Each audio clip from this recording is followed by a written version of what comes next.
Hey everyone, welcome to the Coaching Corner. 2023 is upon us. Welcome to a new year.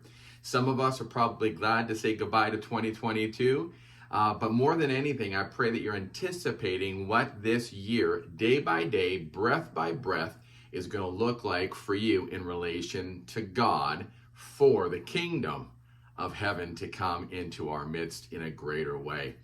First thing I want to encourage you with is this. If you've made some New Year's resolutions already, I encourage you to bail on them. And I'll tell you why.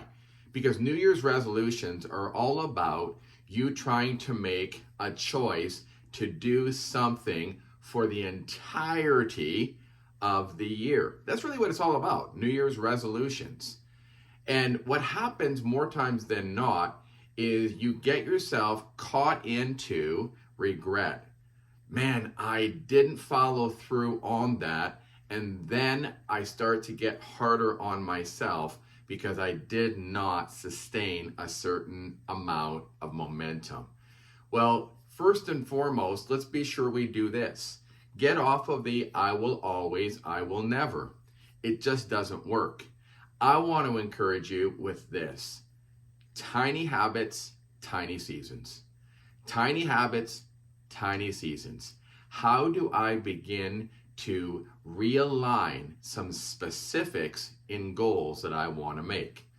And again, one of the things that I believe I've shared with you before that I do on a very regular basis is I prioritize my priorities. I want to look at each day that is to come the night before. I look at the next week ahead on Sunday night, and I begin to map out what is important and what is imperative. Little things like this go a long ways to helping you be more efficient and be more effective.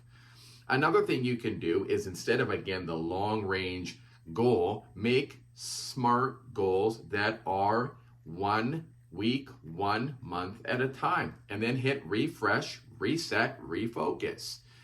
Smart goals are really easy.